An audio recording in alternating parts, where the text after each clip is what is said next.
ታማሚዎችን ቀድሞ ጭንቅላታቸውን አክማቸው። ምክንያቱም መዳን የሚጀምረው ከዛ ነው። ሰዎች ሲሞቱ ስቃው እንዲሞቱ አድርጋቸው።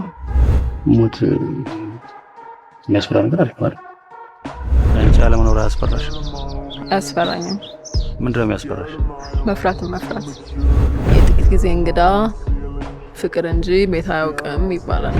ከአንቺ ጋር የምታልፍ እያንዳንዷ ሰከንድ እድሜን በፍቅር ለመኖር በቂ ነች። ታገቢኛለሽ?